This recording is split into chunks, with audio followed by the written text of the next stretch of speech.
कि नाल कुसंगी संग ना करिए ते कुल नू लाज ना लाइए हू।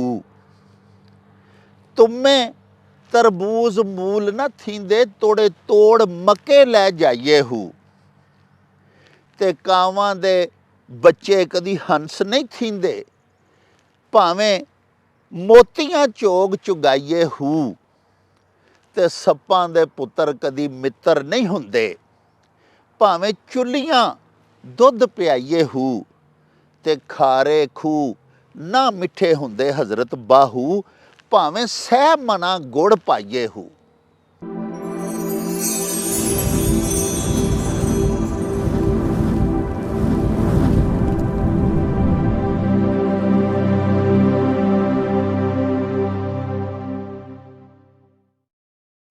शुरू खुदा दे नामों जिस दा जोड़ जवाब न कोई, जिस दी रहमत बख्शिश वाला अंत हिसाब न कोई। प्यारे वेखन वालिओ, पंजाबी माँ बोली दे जुबानो अदब ते सकाफत दे फरोग ते चढ़ावे ते वधावे दे वास्ते शुरू किए जान वाले यूट्यूब चैनल मेला टीवी दे उत्ते तुहानूं दिल दीआं डुंगियाइयां तो सत बिस्मिल्ला ते जी आयां नूं आखने आ। प्यारिओ, साडी ये बेनती है भी साडे इस चैनल नूं सबसक्राइब भी कर लवो, नाल लगा होया बैल दा बटन जरूर दबाया जे। साडे विलॉग्स नूं लाइक ते शेयर भी करया करो ते अपने कमेंट्स सानूं जरूर भिजवाया करो जेड़े कि साडे लई बड़ी हलाशेरी दा सबब होंदे ने। ते नाले असी तुहाडे कमेंट्स दे चानने अपनी गल बात नूं मजीद सवारन ते शंगारन दा आर ते जतन भी करदे रहिने आ। प्यारिओ, अज असी तुहाडी सेवा दे विच हज़रत सखी सुल्तानुल आरिफीन दा एक बड़ा ही खूबसूरत कथा लैके ते हाज़र होए हैं। हज़रत सुल्तानुल आरिफीन दा सारा जिहड़ा कलाम है वो अबियात दी शक्ल दे विच है, जिन्हां नूं चौमिसरे भी आख्या जांदा है। एक एक मंजूम टुकड़ा जिहड़ा है सुल्तानुल आरिफीन दा, उहदे च चार चार मिसरे हुंदे ने, इस वास्ते उन्हां नूं चौमिसरा भी आख्या जांदा है। यानी चार मिसरियां वाली एक छोटी जही नज़म या बैत या दोड़ा। लेकिन अज मैं जिहड़ा तुहाडी सेवा दे विच आप दा बैत पेश करन जा रहा, उहदे 5 मिसरे ने। पहले मिसरे दे विच आपने सानूं एक मत दित्ती है ते बाकी 4 मिसरियां दे विच हज़रत सखी सुल्तानुल आरिफीन रहमतुल्लाह ताला अलैह ने सानूं ये दस्सिया है कि जिहड़ी गल मैं जिहड़ी मत मैं तुहानूं दे रहा वां ਉਹਦੀਆਂ ਦਲੀਲਾਂ ਕੀ ਨੇ, ਉਹਨੂੰ ਦਲਾਇਲ ਨਾਲ ਸਾਬਤ ਕੀਤਾ ਹੈ ਅਗਲੇ 4 ਮਿਸਰਿਆਂ ਦੇ ਵਿੱਚ। ਤੇ ਸਭ ਤੋਂ ਪਹਿਲੇ ਤੁਸੀਂ ਸਮਾਤ ਫਰਮਾਓ ਹਜ਼ੂਰ ਸਖੀ ਸੁਲਤਾनुल आरिफीन ਦਾ ਇਹ ਦੋੜਾ ਜਿਹੜਾ ਕਿ ਮੈਂ ਤੁਹਾਡੀ ਸੇਵਾ 'ਚ ਪੇਸ਼ ਕਰਨ ਲੱਗਾ। ਹਜ਼ੂਰ ਫਰਮਾਉਂਦੇ ਨੇ ਕਿ ਨਾਲ ਕੁਸੰਗੀ ਸੰਗ ਨਾ ਕਰੀਏ ਤੇ ਕੁੱਲ ਨੂੰ ਲਾਜ ਨਾ ਲਾਈਏ ਹੂ। तुम्हें तरबूज मूल न थींदे तोड़े तोड़ मके लै जाइए हू।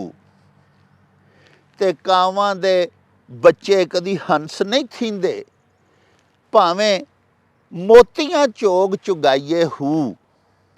ते सप्पां दे पुत्तर कदी मित्र नहीं हुंदे भावें चुल्लियां दुध पियाइए हू। ते खारे खूह ना मिठे हुंदे हजरत बाहू भावें सह मना गुड़ पाइए हू। प्यारिओ, इस तो पहले कि मैं इस बड़े ही खूबसूरत बड़े सबक आमोज ते बड़े मत भरे दोड़े दा तर्जमा तुहाडी सेवा दे विच पेश करां, तुसी पहले मुलाहजा फरमाओ हज़रत सुल्तान बाहू दे दरबार शरीफ दे उत्ते तैयार करदा साडी है डॉक्यूमेंटरी। प्यारे वेखन वालिओ, हज़रत सुल्तानुल आरिफीन सखी सुल्तान बाहू होरां बाबत रूमीए पाकिस्तान आरिफे खड़ी हज़रत मियाँ मुहम्मद बख्श होरां ने एक बड़ा ही खूबसूरत शेर ਇੰਜ ਆਖਿਆ ਸੀ, ਭਈ ਹਜ਼ਰਤ ਸੁਲਤਾਨ ਬਾਹੂ ਇੱਕ ਹੋਇਆ, ਖਾਸਾ ਮਰਦ ਹੱਕਾਨੀ, ਦੌੜੇ ਪਾਕ ਜ਼ੁਬਾਨ ਉਹਦੀ ਦੇ, ਰੋਸ਼ਨ ਦੂਈ ਜਹਾਨੀ। ਸਾਹਿਬੋ, ਹਜ਼ਰਤ ਸੁਲਤਾਨ ਬਾਹੂ ਸ਼ੋਰਕੋਟ ਜ਼ਿਲ੍ਹਾ ਝੰਗ ਦੇ ਇੱਕ ਪਿੰਡ ਆਵਾਨ ਵਿੱਚ ਪੈਦਾ ਹੋਏ। ਆਪ ਜੀ ਦਾ ਜੰਮਨ ਵਰਾ 1628 ਏ। ਆਪ ਦਾ ਅਸਲ ਨਾਂ ਬਾਹੂ ਤੇ ਅਲਕਾਬ ਸੁਲਤਾਨੁਲ ਆਰਿਫੀਨ ਤੇ ਸੁਲਤਾਨੁਲ ਫਕਰ ਨੇ। ਆਪ ਜੀ ਦੇ ਵਾਲਿਦੇ ਗਿਰਾਮੀ ਦਾ ਨਾਮ ਬਾਜ਼ੈਦ ਮੁਹੰਮਦ ਸੀ, ਜਿਹੜੇ ਬੜੇ ਮੁੱਤਕੀ ਪਰਹੇਜ਼ਗਾਰ ਇਨਸਾਨ ਤੇ ਕੁਰਾਨ ਮਜੀਦ ਦੇ ਹਾਫਿਜ਼ ਵੀ ਸਨ। ਆਪ ਜੀ ਦੇ ਵਾਲਿਦ ਮੁਗਲ ਫੌਜ ਵਿੱਚ ਆਲਾ ਅਹੁਦੇਦਾਰ ਸਨ ਤੇ ਬਹਾਦਰੀ ਦੇ ਵਿੱਚ ਚੜ੍ਹਦਿਓਂ ਲਹਿੰਦੇ ਤਾਈਂ ਮਸ਼ਹੂਰ ਸਨ। ਇਸੇ ਪਾਰੋਂ ਮੁਗਲ ਬਾਦਸ਼ਾਹ ਸ਼ਾਹਜਹਾਨ ਨੇ ਉਹਨਾਂ ਨੂੰ ਕਿਲ੍ਹਾ ਸ਼ੋਰਕੋਟ ਤੇ ਕਿਲ੍ਹਾ ਕਹਿਰਗਾਨ ਦੇ ਇਲਾਕਿਆਂ ਦੇ ਵਿੱਚ 50,000 ਵਿਗੇ ਜ਼ਮੀਨ ਬਤੌਰ ਜਾਗੀਰ ਅਨਾਇਤ ਕੀਤੀ ਸੀ। ਹਜ਼ਰਤ ਸੁਲਤਾਨ ਬਾਹੂ ਦੀ ਵਾਲਿਦਾ ਮਾਜਿਦਾ ਦਾ ਨਾਮ ਬੀਬੀ ਰਾਸਤੀ ਸੀ। ਆਪ ਜੀ ਦੀ ਵਾਲਿਦਾ ਨੇ ਆਪ ਦੀ ਮੁੱਢਲੀ ਤਾਲੀਮੋ ਤਰਬੀਅਤ ਕੀਤੀ। ਬਾਅਦ ਅਜ਼ਾਂ ਜ਼ਾਹਰੀ ਤਾਲੀਮ ਮਗਰੋਂ ਰੂਹਾਨੀ ਤਰਬੀਅਤ ਲਈ ਪਹਿਲੇ ਆਪ ਹਜ਼ਰਤ ਹਬੀਬੁੱਲਾ ਕਾਦਰੀ ਤੋਂ ਫੈਜ਼ਯਾਬ ਹੁੰਦੇ ਰਹੇ ਤੇ ਫਿਰ ਉਹਨਾਂ ਦੇ ਹੀ ਇਰਸ਼ਾਦ ਮੁਜਬ ਦਿੱਲੀ ਜਾ ਕੇ ਹਜ਼ਰਤ ਸੈਯਦ ਅਬਦੁਰ ਰਹਿਮਾਨ ਦਹਿਲਵੀ ਦੇ ਕੋਲ ਵੀ ਇਕਤਸਾਬੇ ਫੈਜ਼ ਕੀਤਾ ਤੇ ਸਲੂਕ ਦੀਆਂ ਮੰਜ਼ਲਾਂ ਤੈਅ ਕੀਤੀਆਂ।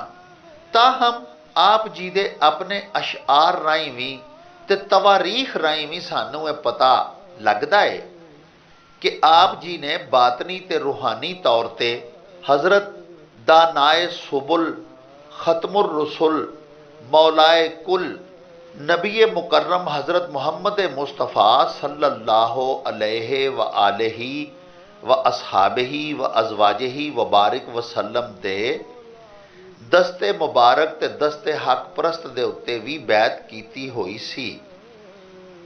ਤੇ ਇਸ ਤੋਂ ਅੱਡ ਹਜ਼ਰਤ ਪੀਰਾਨ ਪੀਰ ਮਹਿਬੂਬੇ ਸੁਬਹਾਨੀ ਸ਼ੇਖ ਅਬਦੁਲ ਕਾਦਰ ਜੀਲਾਨੀ ਦੇ ਵੀ ਆਪ ਬੈਤ ਸਨ। ਆਪ ਜੀ ਨੇ 63 ਵਰ੍ਹਿਆਂ ਦੀ ਉਮਰ ਵਿੱਚ 1691 ਨੂੰ ਵਫਾਤ ਪਾਈ ਤੇ ਗੜ੍ਹ ਮਹਾਰਾਜਾ ਤਹਿਸੀਲ ਅਹਿਮਦਪੁਰ ਸਿਆਲ ਜ਼ਿਲ੍ਹਾ ਝੰਗ ਦੇ ਲਾਗੇਲੇ ਪਿੰਡ ਬਸਤੀ ਸੁਲਤਾਨ ਬਾਹੂ ਦੇ ਵਿੱਚ ਆਪ ਜੀ ਦਾ ਮਦਫਨ ਹੈ, ਜਿੱਥੇ ਅੱਜ ਵੀ ਆਪ ਜੀ ਦਾ ਮਿਜ਼ਾਰ ਮਰਜਾਏ ਖਲਾਇਕ ਹੈ ਤੇ ਹਰ ਸਾਲ ਮਿਜ਼ਾਰ ਸ਼ਰੀਫ ਦੇ ਉੱਤੇ 2 ਵਾਰੀ ਭਰਵਾਂ ਉਰਸ ਮਨਾਇਆ ਜਾਂਦਾ ਹੈ। ਸਾਹਿਬੋ, ਇਲਮੇ ਜ਼ਾਹਰ ਕੀ ਤੇ ਬਾਤਨ ਕੀ ਦੋਵਾਂ ਵਿੱਚ ਹੀ ਆਪ ਦਾ ਦਰਜਾ ਬਹੁਤ ਉਚੇਰਾ ਸੀ। ਤਾਰੀਖੀ ਸ਼ਹਾਦਤਾਂ ਨਾਲ ਆਪ 140 ਕਿਤਾਬਾਂ ਦੇ ਮੁਸੰਨਿਫ ਸਾਬਤ ਹੁੰਦੇ ਨੇ। ਔਰੰਗਜ਼ੇਬ ਆਲਮਗੀਰ ਦਾ ਦੌਰ ਹੋਣ ਕਰਕੇ ਉਸ ਵੇਲੇ ਦੀ ਪ੍ਰਚਲਿਤ ਇਲਮੀ ਜ਼ੁਬਾਨ ਫਾਰਸੀ ਸੀ। ਇਸ ਕਰਕੇ ਇਹ ਸਭੇ ਕਿਤਾਬਾਂ ਉਸ ਵੇਲੇ ਦੀ ਸਰਕਾਰੀ ਜ਼ੁਬਾਨ ਫਾਰਸੀ ਦੇ ਵਿੱਚ ਹੀ ਨੇ। ਤਾਹਮ ਪੰਜਾਬੀ ਮਾਂ ਬੋਲੀ ਵਿੱਚ ਆਪ ਜੀ ਦੀ ਵਾਹਿਦ ਜੱਗ ਮਸ਼ਹੂਰ ਕਿਤਾਬ ਅਬਿਆਤ ਬਾਹੂ ਹੈ, ਜਿਹੜੀ 80 ਹਰਫੀਆਂ ਦਾ ਮਜਮੂਆ ਹੈ ਤੇ ਇਹਦੇ ਵਿੱਚ ਕੋਈ ਸ਼ੱਕ ਹੀ ਨਹੀਂ ਕਿ ਆਪ ਜੀ ਦੇ ਪੰਜਾਬੀ ਦੋੜਿਆਂ ਤੇ ਬੈਤਾਂ ਦੇ ਇਸ ਮਜਮੂਏ ਉੱਤੇ ਪੰਜਾਬੀ ਮਾਂ ਬੋਲੀ ਤੇ ਦੁਨੀਆ ਭਰ ਦੇ ਵਿੱਚ ਵਸਣ ਵਾਲੇ ਪੰਜਾਬੀ ਬੜਾ ਹੀ ਮਾਣ ਤਰਾਨ ਕਰਦੇ ਨੇ ਤੇ ਅੱਜ ਵੀ ਆਪ ਜੀ ਦੇ ਦੋੜੇ ਤੇ ਬੈਤ ਪੜ੍ਹ ਸੁਣ ਕੇ ਬੜੇ ਹੀ ਮਹਿਜ਼ੂਜ਼ ਹੁੰਦੇ ਨੇ। ਸੱਜਣੋ ਤੇ ਮਿੱਤਰੋ, ਜ਼ਮਾਨੇ ਦੀਆਂ ਇਨਕਲਾਬੀ ਵਾਛੜਾਂ ਤੇ ਤਗੈਯਰਾਤੀ ਝਖੜਾਂ ਤੋਂ ਬਚ ਬਚਾ ਕੇ ਉਹਨਾਂ ਦੀਆਂ ਜਿਹੜੀਆਂ ਫਾਰਸੀ ਕਿਤਾਬਾਂ ਸਾਡੇ ਤੀਕਰ ਆਪਣੀਆਂ, ਉਹਨਾਂ ਦੀ ਤਾਦਾਦ 30 ਦੇ ਲਾਗੇ ਵੇ। ਪਰ ਸੱਚੀ ਗੱਲ ਤੇ ਇਹ ਹੀ ਹੈ ਕਿ ਉਹਨਾਂ ਦੀ ਅਵਾਮੀ ਜ਼ਿੰਦਗੀ ਤੇ ਮਕਬੂਲੀਅਤ ਦੇ ਜ਼ਾਮਨ ਉਹਨਾਂ ਦੇ ਥੋੜ੍ਹੇ ਜਿਹੇ ਪੰਜਾਬੀ ਸ਼ੇਰ ਹੀ ਨੇ, ਜਿਨ੍ਹਾਂ ਨੂੰ ਆਵਾਮ ਸੁਣਦੇ ਕਦੀ ਅੱਕਦੇ ਥੱਕਦੇ ਹੀ ਨਹੀਂ। ਸਾਹਿਬੋ, ਪੰਜਾਬੀ ਸਾਡੀ ਮਾਂ ਬੋਲੀ ਹੈ ਤੇ ਸਾਡਾ ਸ਼ੌਕ ਹੁੰਦਾ ਕਿ ਅਸੀਂ ਆਪਣੀ ਮਦਰ ਟੰਗ ਜਿਹੜੀ ਹੈ, ਸਾਡੀ ਮਦਰ ਲੈਂਗੁਏਜ ਜਿਹੜੀ ਹੈ, ਜਿਹੜੀ ਸਾਡੀ ਮਾਂ ਬੋਲੀ ਹੈ, ਇਹਦੇ ਉੱਤੇ ਫਖਰ ਕਰੀਏ। ਸਾਡੇ ਉਹ ਭੈਣਾਂ ਭਰਾ ਜਿਹੜੇ ਪੜ੍ਹ ਗਏ ਨੇ ਥੋੜ੍ਹਾ ਬਹੁਤ ਔਰ ਜਿਹੜੇ ਮਹਿਸੂਸ ਕਰਦੇ ਨੇ ਕਿ ਪੰਜਾਬੀ ਬੋਲਣ ਨਾਲ ਉਹਨਾਂ ਦੀ ਕੋਈ ਹੱਤਕ ਹੈ, ਅਸੀਂ ਉਹਨਾਂ ਦੇ ਵਾਸਤੇ ਲੱਭ ਕੇ ਪੰਜਾਬੀ ਸੂਫੀਆਏ ਕਿਰਾਮ ਦਾ, ਔਲੀਆਏ ਉਜ਼ਾਮ ਦਾ ਆਲਾ ਬੜਾ ਮੱਤ ਭਰਿਆ, ਬੜਾ ਸਬਕ ਆਮੋਜ਼ ਕਲਾਮ ਲੈ ਕੇ ਤੁਹਾਡੀ ਖਿਦਮਤ ਦੇ ਵਿੱਚ ਆਉਂਦੇ ਆ, ਤਾਂ ਕਿ ਤੁਸੀਂ ਆਪਣੀ ਮਾਂ ਬੋਲੀ ਦੇ ਉੱਤੇ ਫਖਰ ਕਰ ਸਕੋ ਔਰ ਤੁਹਾਨੂੰ ਇਹ ਪਤਾ ਲੱਗ ਸਕੇ ਕਿ ਉਹ ਕਿਹੜੀ ਅਕਲ ਦੀ ਗੱਲ ਹੈ, ਉਹ ਕਿਹੜੀ ਮੱਤ ਭਰੀ ਬਾਤ ਹੈ ਜਿਹੜੀ ਸਾਡੇ ਵਡਕਿਆਂ ਨੇ ਸਾਡੀ ਇਸ ਮਾਂ ਬੋਲੀ 'ਚ, ਸਾਡੀ ਇਸ ਜ਼ੁਬਾਨ ਵਿੱਚ ਨਹੀਂ ਕੀਤੀ। ਹਜ਼ਰਤ ਸੁਲਤਾਨ ਬਾਹੂ ਦੇ ਅੱਜ ਵਾਲੇ ਬੈਤ ਵੱਲ ਆਉਂਦੇ ਆ। ਆਪ ਪੈ ਆਖਦੇ ਨੇ ਵੀ ਨਾਲ ਕੁਸੰਗੀ ਸੰਗ ਨਾ ਕਰੀਏ। ਕੁਸੰਗੀ ਅਜਿਹਾ ਸ਼ਖਸ ਜਿਹੜਾ ਤੁਹਾਡੇ ਮਰਤਬੇ ਦਾ ਨਹੀਂ, ਤੁਹਾਡਾ ਹਮ ਮਿਜ਼ਾਜ ਨਹੀਂ, ਜਿਹਦੀ ਫਿਤਰਤ, ਆਦਤ, ਤਬੀਅਤ, ਤੀਨਤ ਤੁਹਾਡੇ ਨਾਲ ਨਹੀਂ ਮਿਲਦੀ। ਤੁਸੀਂ ਕਿਸੇ ਹੋਰ ਰਾਹ ਦੇ ਮੁਸਾਫਰ ਹੋ, ਉਹ ਕਿਸੇ ਹੋਰ ਪਾਸੇ ਦਾ ਰਾਹੀ ਹੈ। ਸਾਹਿਬੋ, ਅਸਲ ਵਿੱਚ ਤਕਾਬੁਲ ਕੀਤਾ ਹੈ ਹਜ਼ਰਤ ਸੁਲਤਾਨੁਲ ਆਰਿਫੀਨ ਨੇ ਇੱਕ ਨੇਕ ਫਿਤਰਤ, ਇੱਕ ਸ਼ਰੀਫ ਇਨਸਾਨ ਦਾ, ਇੱਕ ਬਦ ਫਿਤਰਤ, ਬਦ ਤੀਨਤ, ਬਦ ਖੁਆਹ, ਬਦ ਖੂ ਆਦਮੀ ਦੇ ਨਾਲ। ਭਲੇ ਮਾਨਸ ਨੂੰ ਆਪ ਮੱਤ ਪੈ ਦਿੰਦੇ ਨੇ ਕਿ ਭਲਿਆ ਚੰਗੇ ਖਾਨਦਾਨ ਦਿਆ, ਚੰਗੇ ਮਾਂ ਪਿਓ ਦਿਆ ਜਾਇਆ, ਕਦੀ ਕਿਸੇ ਬਦ ਕਿਰਦਾਰ, ਬਦ ਤੀਨਤ ਸ਼ਖਸ ਦੇ ਨਾਲ ਕੰਪਨੀ ਨਾ ਬਣਾਈ, ਉਹਦੇ ਨਾਲ ਸੰਗਤ ਨਾ ਕਰੀ, ਉਹਦੀ ਸੋਹਬਤ ਇਖਤਿਆਰ ਨਾ ਕਰੀ, ਉਹਦੇ ਨਾਲ ਉੱਠਣ ਬਹਿਣ ਸ਼ੁਰੂ ਨਾ ਕਰ ਦੇਵੀਂ, ਨਾਲ ਕੁਸੰਗੀ ਸੰਗ ਨਾ ਕਰੀਏ ਤੇ ਕੁੱਲ ਨੂੰ ਲਾਜ ਨਾ ਲਾਈਏ ਹੂ। ਕੁੱਲ ਦਾ ਮਤਲਬ ਹੁੰਦਾ ਖਾਨਦਾਨ, ਜੱਦ, ਅਜਦਾਦ, ਕਬੀਲਾ, ਨਸਲ। ਪੂਰੀ ਨਸਲ ਨੂੰ, ਪੂਰੇ ਕਬੀਲੇ ਨੂੰ, ਪੂਰੇ ਖਾਨਦਾਨ ਨੂੰ ਲਾਜ ਲੱਗ ਜਾਏਗੀ ਜੇ ਇਹ ਕੰਮ ਕਰ ਬਵੇਂਗਾ ਤੇ। ਨਾਲ ਕੁਸੰਗੀ ਸੰਗ ਨਾ ਕਰੀਏ ਤੇ ਕੁੱਲ ਨੂੰ ਲਾਜ ਨਾ ਲਾਈਏ ਹੂ। ਭਈ ਫਰਮਾਉਂਦੇ ਪਏ ਨੇ ਕਿ ਪੂਰੀ ਜੱਦ ਮੁਸ਼ਤ ਨੂੰ, ਖਾਨਦਾਨ ਨੂੰ, ਨਸਲ ਨੂੰ, ਕਬੀਲੇ ਨੂੰ ਦਾਗ ਲੱਗ ਜਾਏਗਾ ਹੀ। ਬਦ ਸ਼ੋਹਰਤ ਜਿਹੜੀ ਏ ਉਹਦਾ ਧੱਬਾ ਲੱਗ ਜਾਏਗਾ ਹੀ। ਪੂਰੇ ਖਾਨਦਾਨ ਨੂੰ, ਕੁੱਲ ਨੂੰ ਲਾਜ ਨਾ ਲਾਈਏ ਹੂ। ਕਿਉਂ ਨਾ ਲਾਈਏ? ਇਹ ਤੇ ਇੱਕ ਦਾਵਾ ਹੈ ਨਾ, ਪਹਿਲੇ ਮਿਸਰੇ 'ਚ ਇੱਕ ਦਾਵਾ ਕੀਤਾ ਹੈ। ਹਜ਼ਰਤ ਸੁਲਤਾਨੁਲ ਆਰਿਫੀਨ ਨੇ ਇੱਕ ਮੱਤ ਦਿੱਤੀ ਹੈ। ਹੁਣ ਅਗਲੇ 4 ਮਿਸਰਿਆਂ ਦੇ ਵਿੱਚ ਆਪਣੀ ਗੱਲ ਨੂੰ, ਆਪਣੇ ਦਾਅਵੇ ਨੂੰ, ਆਪਣੀ ਅਕਲ ਮੱਤ ਵਾਲੀ ਗੱਲ ਜਿਹੜੀ ਸਾਨੂੰ ਦੱਸੀ ਨੇ, ਉਹਨੂੰ ਸਾਬਤ ਪੈ ਕਰਦੇ ਨੇ। ਫਰਮਾਉਂਦੇ ਨੇ, ਤੁਮੇ ਤਰਬੂਜ਼ ਮੂਲ ਨਾ ਥੀਂਦੇ, ਭਾਵੇਂ ਤੋੜ ਮੱਕੇ ਲੈ ਜਾਈਏ ਹੂ। ਤੁਮਾ ਇੱਕ ਤਲਖ ਜਿਹਾ, ਕੜਵਾ ਜਿਹਾ ਫਲ ਹੈ। ਜਿਹੋ ਜਿਹੀਆਂ ਤਰਬੂਜ਼ ਦੀਆਂ ਵੱਲਾਂ ਹੁੰਦੀਆਂ ਨੇ ਨਾ, ਸਾਡੇ ਜ਼ਿਮੀਦਾਰ ਭਰਾ ਜਿਹੜੇ ਨੇ ਉਹ ਬੜੀ ਅੱਛੀ ਤਰ੍ਹਾਂ ਜਾਣਦੇ ਨੇ। ਸਾਡੇ ਸ਼ਹਿਰੀ ਲੋਕ ਵੀ ਅਕਸਰ ਜਿਹੜੇ ਪਿੰਡਾਂ ਦੇ ਵਿੱਚੋਂ ਹਿਜਰਤ ਕਰਕੇ ਸ਼ਹਿਰਾਂ 'ਚ ਚਲੇ ਗਏ ਨੇ ਅਤੇ ਜ਼ਿਮੀਦਾਰੀ, ਕਾਸ਼ਤਕਾਰੀ ਨੂੰ ਥੋੜ੍ਹਾ ਬਹੁਤ ਜਾਣਦੇ ਸਮਝਦੇ ਨੇ, ਉਹਨਾਂ ਨੂੰ ਇਹ ਪਤਾ ਹੈ ਕਿ ਤਰਬੂਜ਼ ਵੱਲਾਂ ਦੇ ਉੱਤੇ, ਜਿਹਨੂੰ ਉਰਦੂ 'ਚ ਬੇਲ ਅਸੀਂ ਆਖਦੇ ਹਾਂ, ਉਹਨਾਂ ਦੇ ਉੱਤੇ ਉੱਗਦੇ ਨੇ। ਇਸੇ ਤਰ੍ਹਾਂ ਹੀ ਮਫਰੂਸ਼ ਫਰਸ਼ ਦੇ ਉੱਤੇ ਵਿਛੀਆਂ ਹੋਈਆਂ ਵੱਲਾਂ ਹੁੰਦੀਆਂ ਨੇ ਤੁੰਮਿਆਂ ਦੀਆਂ। ਤਰਬੂਜ਼ ਦਾ ਸਾਈਜ਼ ਵੱਡਾ ਹੁੰਦਾ, ਲੇਕਿਨ ਤੁੰਮਾ ਜਿਹੜਾ ਜੇ ਉਹਦਾ ਸਾਈਜ਼ ਮਾਲਟੇ ਕੋ ਜਿੱਡਾ ਹੁੰਦਾ। ਇਹਦਾ ਗੂਦਾ, ਇਹਦੇ ਬੀਜ, ਇਹਦੀ ਛਿਲਕਾ, ਇਹਦੀ ਜੜ, ਇਹ ਅਦਵਿਆਤ ਦੇ ਤੌਰ ਦੇ ਉੱਤੇ ਇਸਤੇਮਾਲ ਕੀਤੀਆਂ ਜਾਂਦੀਆਂ ਨੇ। ਦਵਾਨ ਮੁਸਤਾਮਲ ਹੈ। ਇਹਨੂੰ ਇੰਦਰਾਇਨ ਵੀ ਆਖਦੇ ਨੇ। ਇਹਨੂੰ ਅਰਬੀ ਜ਼ੁਬਾਨ ਦੇ ਵਿੱਚ ਹੰਜ਼ਲ ਆਖਿਆ ਜਾਂਦਾ ਹੈ। ਫਾਰਸੀ ਦੇ ਵਿੱਚ ਤੁੰਮੇ ਨੂੰ ਆਖਿਆ ਜਾਂਦਾ ਹੈ ਖਰਪਜ਼ਾ-ਏ ਤਲਖ, ਯਾਨੀ ਕੌੜਾ ਖਰਬੂਜ਼ਾ। ਇਹ ਬਹੁਤ ਜ਼ਿਆਦਾ ਅਦਵਿਆਤੀ ਫਵਾਇਦ ਅਤੇ ਤਾਸੀਰਾਤ ਦਾ ਹਾਮਿਲ ਇੱਕ ਫਲ ਹੈ, ਲੇਕਿਨ ਸਖਤ ਬਦ ਮਜ਼ਾ, ਕੜਵਾ, ਤਲਖ, ਬੇਸਵਾਦਾ ਹੁੰਦਾ ਹੈ।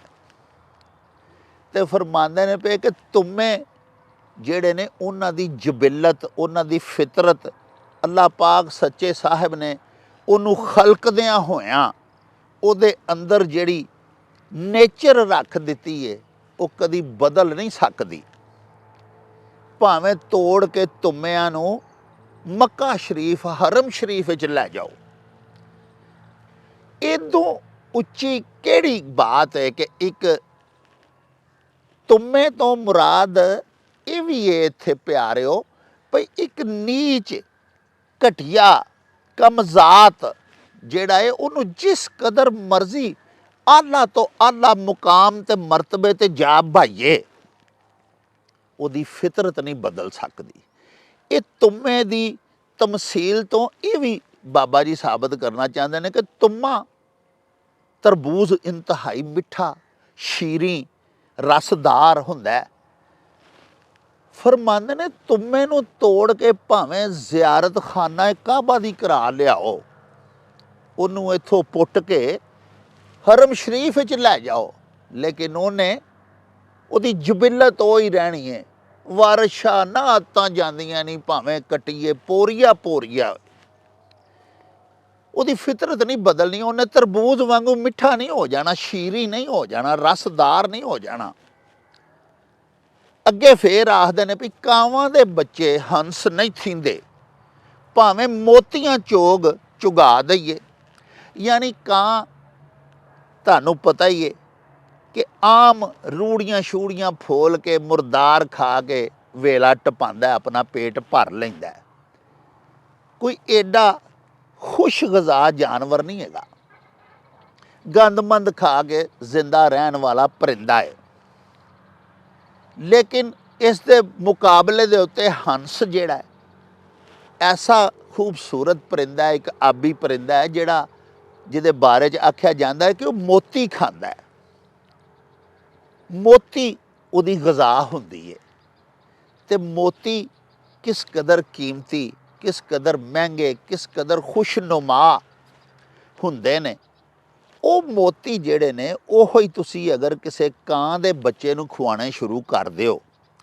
ਹੁਣ ਕਾਂ ਦੀ ਤੇ ਹੰਸ ਦੀ ਫਿਤਰਤ ਵਿੱਚ ਕੋਹਾਂ ਦਾ ਫਰਕ ਹੈ ਪਿਆਰਿਓ, ਕਿੱਥੇ ਕਾਂ ਤੇ ਕਿੱਥੇ ਹੰਸ। ਉਹ ਐਡਾ ਖੂਬਸੂਰਤ, ਐਡਾ ਪਿਆਰਾ ਆਬੀ ਪਰਿੰਦਾ ਜਿਹੜਾ ਕਿ ਹਲਾਲ ਹੈ, ਜਿਹਨੂੰ ਅਸੀਂ ਖਾਂਦੇ ਹਾਂ, ਬੜਾ ਖੁਸ਼ ਜ਼ਾਇਕਾ ਉਹਦਾ ਗੋਸ਼ਤ ਹੁੰਦਾ, ਬੜਾ ਖੁਸ਼ ਖੁਰਾਕ ਆਪ ਉਹ ਪਰਿੰਦਾ ਹੈ। ਮੋਤੀ ਖਾਣ ਨਾਲੋਂ ਉੱਤੇ ਉਹਦੀ ਕੀ ਖੁਸ਼ ਖੁਰਾਕੀ ਦਾ ਸਬੂਤ ਅਸੀਂ ਦੇ ਸਕਨੇ ਹਾਂ। ਉਹਦੇ ਮੁਕਾਬਲੇ 'ਤੇ ਅਗਰ ਕੰਪੈਰੀਜ਼ਨ ਅਸੀਂ ਕਰਨੇ ਹਾਂ ਤਾਂ ਕਾਂ ਬਦਨੁਮਾ, ਕਾਲਾ ਭੁਜੰਗਾ ਔਰ ਘਟੀਆ ਚੀਜ਼ਾਂ ਖਾ ਖੂ ਕੇ ਤੇ ਆਪਣਾ ਢਿੱਡ ਭਰ ਲੈਣ ਵਾਲਾ ਜਾਨਵਰ ਹੈ। ਉਹ ਪੈ ਫਰਮਾਉਂਦੇ ਨੇ ਕਿ ਤੁਸੀਂ ਕਾਵਾਂ ਦੇ ਬੱਚੇ ਪਾਲ ਲਵੋ ਤੇ ਸਾਰੀ ਹਯਾਤੀ ਉਹਨਾਂ ਨੂੰ ਹੰਸ ਦੇ ਬੱਚਿਆਂ ਵਾਂਗੂ ਮੋਤੀ ਖਵਾਉਂਦੇ ਰਹੋ, ਉਹਨਾਂ ਹੰਸ ਨਹੀਂ ਬਣ ਜਾਣਾ। ਕਾਵਾਂ ਦੇ ਬੱਚੇ ਕਦੀ ਹੰਸ ਨਹੀਂ ਬਣਦੇ, ਭਾਵੇਂ ਮੋਤੀਆਂ ਚੋਗ ਚੁਗਾ ਦਈਏ, ਉਹਨਾਂ ਨੂੰ ਚੋਗਾ ਭਾਵੇਂ ਮੋਤੀ ਖਵਾਉਂਦੇ ਰਹੋ। ਅੱਗੇ ਪੈ ਫਰਮਾਉਂਦੇ ਨੇ ਸੱਪਾਂ ਦੇ ਪੁੱਤਰ ਕਦੀ ਮਿੱਤਰ ਨਹੀਂ ਬਣਦੇ, ਭਾਵੇਂ ਚੁੱਲੀਆਂ ਦੁੱਧ ਪਿਆ ਦਈਏ। ਸਾਹਿਬੋ ਚੁੱਲੂ ਇਹ ਬੁੱਕ ਨੂੰ ਆਖਿਆ ਜਾਂਦਾ ਹੈ, ਪੰਜਾਬੀ ਜ਼ੁਬਾਨ ਦੇ ਅਸੀਂ ਬੁੱਕ ਆਖਦੇ ਹਾਂ। ਯਾਨੀ ਇੱਕ ਹੱਥ ਦੀ ਹੈ ਜਿਹੜੀ ਬੁੱਕ ਬਣਦੀ ਹੈ, ਟੋਇਆ ਜਿਹਾ ਹੱਥ ਨੂੰ ਇੰਝ ਕਰੀਏ ਤੇ ਉਹਦੇ ਵਿੱਚ ਇਸ ਨਿੱਕੀ ਜਿਹੀ ਹੱਥ ਦੀ ਪਿਆਲੀ ਬੁੱਕ ਦੀ ਬਣਾਈਏ ਤੇ ਇਹਦੇ ਵਿੱਚ ਜਿੰਨਾ ਕੁ ਪਾਣੀ ਆ, ਕੋਈ ਵੀ ਸਿਆਲ ਮਾਦਾ ਜਿੰਨਾ ਕੁ ਆਉਂਦਾ ਹੈ, ਉਹਨੂੰ ਆਖੀਦਾ ਚਿੱਲੂ ਭਰ ਪਾਣੀ ਜਾਂ ਚਿੱਲੂ ਭਰ ਦੂਧ। ਉਹ ਚਿੱਲੂ ਬਣਾ ਕੇ ਆਪਣੇ ਹੱਥ ਦਾ ਉਹਦੇ ਵਿੱਚ ਭਰ ਕੇ ਦੁੱਧ, ਇਸ ਚਿੱਲੂ ਦੀ ਪਿਆਲੀ ਦੇ ਵਿੱਚ ਵੀ ਕਦੀ ਅਸੀਂ ਸੱਪਾਂ ਦੇ ਬੱਚਿਆਂ ਨੂੰ ਦੁੱਧ ਸਾਰੀ ਜ਼ਿੰਦਗੀ ਪਿਆਉਂਦੇ ਰਹੀਏ, ਉਹਨਾਂ ਦੀ ਪਾਲਣਾ ਕਰਦੇ ਰਹੀਏ, ਉਹਨਾਂ ਨੂੰ ਪਾਲੀਏ ਤੇ ਇਹ ਤਵੱਕੋ ਰੱਖੀਏ ਕਿ ਇਹ ਸਾਡੇ ਮਿੱਤਰ ਬਣ ਜਾਣਗੇ, ਇਹ ਸਾਨੂੰ ਡੰਗਣਗੇ ਨਹੀਂ, ਇਹ ਸਾਡੇ ਨਾਲ ਵਫਾ ਕਰਨਗੇ। ਕਦੀ ਨਹੀਂ ਹੋ ਸਕਦਾ, ਕਿਉਂਕਿ ਉਹਨਾਂ ਦੀ ਫਿਤਰਤ ਦੇ ਵਿੱਚ ਡਸਣਾ ਹੈ। उर्दू का एक बड़ा ही प्यारा शेर है कि तू लाख प्यार के पढ़ता रहे मंतर साजिद, जिनकी फितरत में हो डसना वो डसा करते हैं। प्यारिओ एक बड़ा ही प्यारा होर शेर है कि उदा दूसरा मिसरा है। पहला मिसरा है वे कि तबीयत से फरो माया की शेर तर नहीं होता, जो आबे चाह का कतरा है वो गौहर नहीं होता। ਜਿਹੜਾ ਖੂਹ ਦੇ ਪਾਣੀ ਦਾ ਕਤਰਾ ਹੈ ਉਹਦਾ ਕਦੀ ਮੋਤੀ ਨਹੀਂ ਬਣਿਆ। ਖੂਹ ਦਾ ਪਾਣੀ ਇੱਕ ਮਹਦੂਦ ਜਿਹੀ ਜਗ੍ਹਾ ਦੇ ਵਿੱਚ ਰਹਿੰਦਾ ਹੈ, ਜਦੋਂ ਕਿ ਮੋਤੀ ਸਮੁੰਦਰਾਂ ਦੀ ਵਸਤ ਮੰਗਦੇ ਨੇ। ਵਸੀਓ ਅਰੀਜ਼ ਜਿੱਡਾ ਦਾਮਨ ਸਮੁੰਦਰਾਂ ਦਾ ਹੁੰਦਾ ਹੈ, ਉਸ ਮਾਹੌਲ ਦੇ ਵਿੱਚ ਫਿਰ ਸਿੱਪੀਆਂ ਪਾਣੀਆਂ ਦੇ ਕਤਰੇ ਸਮੁੰਦਰ ਵਿੱਚੋਂ ਆਪਣੀ ਮਰਜ਼ੀ ਦੇ ਚੁਗ ਕੇ ਲੈਂਦੀਆਂ ਨੇ ਤੇ ਫਿਰ ਉਹਦੇ ਮੋਤੀ ਬਣਦੇ ਨੇ। ਬਾਬਾ ਪੰਜਾਬੀ ਡਾਕਟਰ ਫਕੀਰ ਮੁਹੰਮਦ ਫਕੀਰ ਮਰਹੂਮੋ ਮਗਫੂਰ ਫਰਮਾਉਂਦੇ ਨੇ ਭਈ ਮੋਤੀ ਬਣਨ ਵਾਲਾ ਹਰ ਕਤਰਾ ਸਿੱਪ ਆਪੇ ਲੱਭ ਲੈਂਦਾ, ਤੇ ਡਡੂਆਂ ਘੁੱਕ ਮਨਕਿਆਂ ਦੇ ਨਹੀਂ ਮੂੰਹ ਵਿੱਚ ਜਾ ਕੇ ਢੈਂਦਾ। ਅੱਲਾਹ ਪਾਕ ਸੱਚੇ ਸਾਹਿਬ ਨੇ ਜਿਸ ਕਤਰੇ ਦੇ ਮਕਸੂਮਾਂ ਦੇ ਵਿੱਚ ਮੁਕੱਦਰਾਂ ਦੇ ਵਿੱਚ ਮੋਤੀ ਬਣਨਾ ਲਿਖਿਆ ਹੋਵੇ, ਅੱਲਾਹ ਪਾਕ ਖੁਦ ਫਿਰ ਉਹਦੀ ਪਰਵਰਿਸ਼ ਕਰਦੇ ਨੇ, ਖੁਦ ਉਹਨੂੰ ਸਿੱਪੀ ਦੇ ਮੂੰਹ ਦੇ ਵਿੱਚ ਵੜਨ ਦੀ ਇਜਾਜ਼ਤ ਦਿੰਦੇ ਨੇ। ਅੱਲਾਹ ਪਾਕ ਦੇ ਹੁਕਮ ਤੋਂ ਬਗੈਰ ਕੁਛ ਨਹੀਂ ਹੋ ਸਕਦਾ। ਤੇ ਆਖਰ ਦੇ ਵਿੱਚ ਹਜ਼ਰਤ ਸਖੀ ਸੁਲਤਾਨੁਲ ਆਰਫੀਨ ਪੈ ਫਰਮਾਉਂਦੇ ਨੇ ਕਿ ਖਾਰੇ ਖੂਰ ਨਾ ਮਿੱਠੇ ਹੁੰਦੇ ਹਜ਼ਰਤ ਬਾਹੂ, ਭਾਵੇਂ ਸਹਿ ਮਨਾ ਗੁੜ ਪਾਈਏ ਹੋ। ਜਿਸ ਖੂਹ ਦਾ ਪਾਣੀ ਤਲਖ ਹੈ, ਖਾਰਾ ਹੈ, ਨਮਕੀਨ ਹੈ, ਬੇਸਵਾਦਾ ਹੈ, ਬਦ ਜ਼ੈਕਾ ਹੈ, ਉਹਦੇ ਵਿੱਚ ਤੁਸੀਂ 100 ਮਨ ਵੀ ਕਦੀ ਗੁੜ ਪਾ ਦਿਓ, ਲੇਕਿਨ ਉਹ ਜਿੱਥੇ ਪਾਣੀ, ਜਿੱਥੇ ਉਹ ਖੂਹ ਵਾਕਿਆ ਹੈ, ਉਹਦੇ ਆਲੇ ਦੁਆਲੇ ਅਗਰ ਸਾਰੀ ਜ਼ਮੀਨ ਕਲਰਾਠੀ ਹੈ, ਸ਼ੋਰ ਜ਼ਦਾ ਹੈ, ਖਾਰੀ ਜ਼ਮੀਨ ਦੀ ਤਾਸੀਰ ਪਾਣੀ 'ਚ ਆਉਣੀ ਹੈ ਨਾ। ਯਾਨੀ ਉਹਦੀ ਨੇਚਰ, ਉਹਦੀ ਜਬਿਲਤ ਨਹੀਂ ਬਦਲ ਸਕਦੀ। 100 ਮਨ ਗੁੜ ਪਾਇਆ ਵੀ ਇਹ ਉਮੀਦ ਅਸੀਂ ਲਾ ਲਈਏ ਜਾਂ ਇਹ ਤਵੱਕੋ ਰੱਖ ਲਈਏ ਪਾਣੀ ਮਿੱਠਾ ਹੋ ਜਾਏਗਾ, ਕਦੀ ਨਹੀਂ ਹੁੰਦਾ। ਇਹ ਚੌਵਾਂ ਮਿਸਰਿਆਂ ਦੇ ਵਿੱਚ ਜਿਹੜੇ ਬਾਅਦ ਵਿੱਚ ਤੁਹਾਡੀ ਸੇਵਾ 'ਚ ਪੇਸ਼ ਕੀਤੇ ਨੇ, ਆਪਣੀ ਪਹਿਲੀ ਗੱਲ ਜਿਹੜੀ ਮੱਤ ਉਹਨਾਂ ਪਹਿਲੇ ਮਿਸਰੇ 'ਚ ਦਿੱਤੀ ਸੀ ਵੀ ਨਾਲ ਕੋ ਸੰਗੀ ਸੰਗ ਨਾ ਕਰੀਏ, ਕੁੱਲ ਨੂੰ ਲਾਜ ਨਾ ਲਾਈਏ ਹੂ। ਇਹਦਾ ਉਹਨਾਂ ਨੇ ਇਸ ਗੱਲ ਆਪਣੀ ਨੂੰ ਸਾਬਤ ਕੀਤਾ ਪਿਛਲੇ ਚੌਵਾਂ ਮਿਸਰਿਆਂ ਦੇ ਵਿੱਚ। ਹੁਣ ਇੱਕ ਬੜਾ ਪਿਆਰਾ ਨੁਕਤਾ ਇਸ ਬੈਤ 'ਚ ਹੋਰ ਹੈ, ਉਹ ਵੀ ਤੁਹਾਡੀ ਸੇਵਾ 'ਚ ਮੈਂ ਅਰਜ਼ ਕਰਦਾ ਚੱਲਾਂ। ਦੇਖੋ ਨਾ, ਇਹਦੇ 'ਚ ਹਜ਼ੂਰ ਇਹ ਵੀ ਫਰਮਾਣਾ ਚਾਹੁੰਦੇ ਨੇ ਕਿ ਬਦ ਨਸਲ, ਬਦ ਫਿਤਰਤ, ਬਦ ਖੂਹ ਆਦਮੀ ਜਿਹੜਾ ਹੈ ਉਹਦੇ 'ਤੇ ਜਿੰਨੀਆਂ ਮਰਜ਼ੀ ਨੇਕੀਆਂ ਕਰ ਲਵੋ।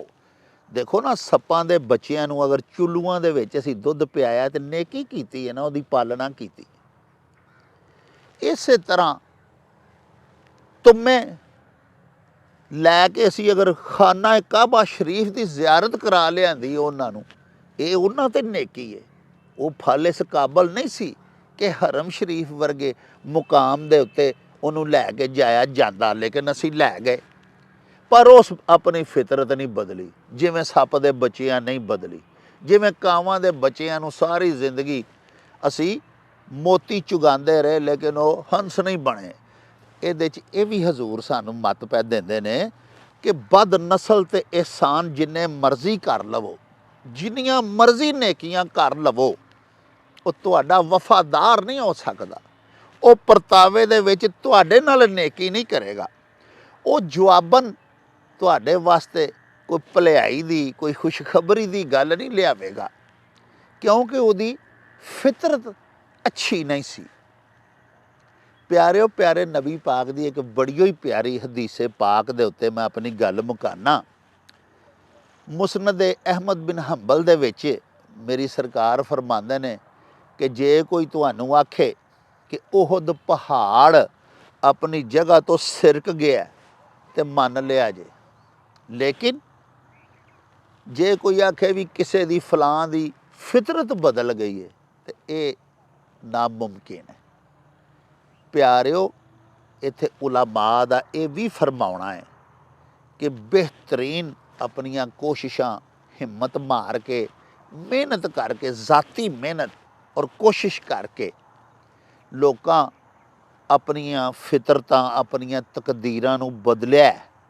लेकिन इंतहाई घट मिसालां ने, ज़्यादा गल्लां ये ही ने जिहड़ियां प्यारे नबी पाक फरमाइयां, जिहड़ियां सुल्तानुल आरिफीन ने फरमाइयां, वो ये कि बद असल दे कोलों नेकी दी तवक्को नहीं हुंदी, घट हुंदी है। प्यारिओ, किसे फकीर दी, किसे अल्लाह पाक दे नेक बंदे दी, किसे सुहाबी, किसे प्यारे पैगंबर दी दुआ दे नाल भी अल्लाह पाक जदों कबूलियत दा शरफ अता कर दिंदा है तो किसे दी तकदीर बदल सकदी है, किसे दा मकसूम बदल सकदा है, किसे दी फितरत दे विच काफ़ी बदलाव आ सकदा है। लेकिन चूँकि ऐसे वाक़यात इंतहाई घट हुंदे ने, उंगलां ते गिने जा सकदे ने।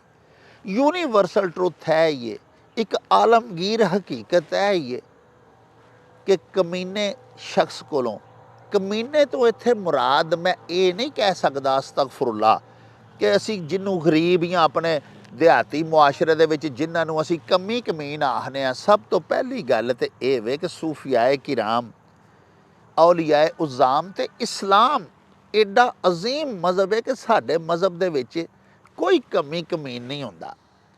उत्थे अमलां दे होने ने नबेड़े, किसे नहीं तेरी ज़ात पुछनी। साडा ते इस्लाम ऐ फरमांदा है, साडे प्यारे नबी पाक ने यही सारी ज़िंदगी फरमाया है। किसी गोरे को किसी काले पर, किसी अरबी को किसी अजमी पर कोई फजीलत नहीं।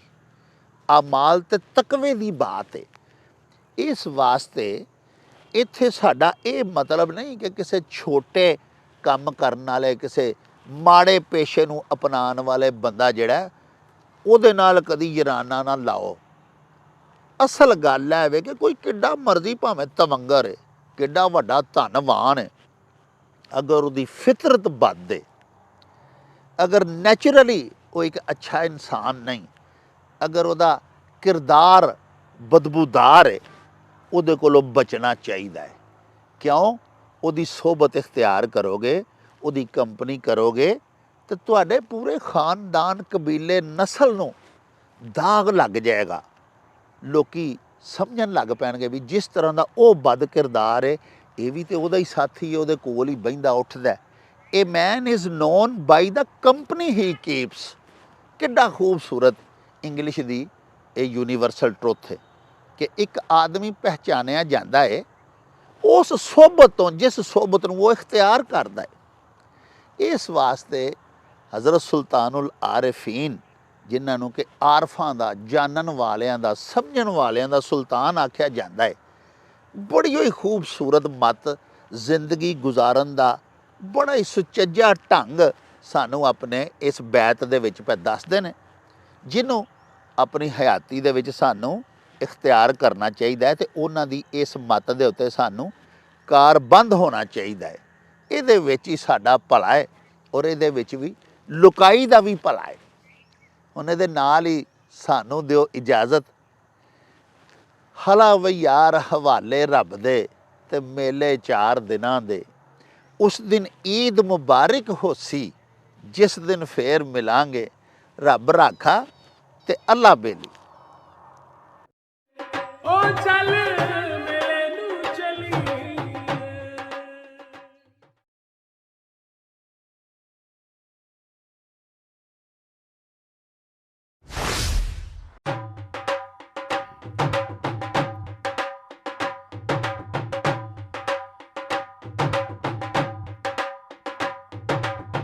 रौनक हो जाऊं छट में, चल मेले नूं चलिए। ओ रौनक हो जाऊं छट में, चल मेले नूं चलिए। मल्ला कट कुड़ते दे वट में, चल मेले नूं चलिए। हाय चल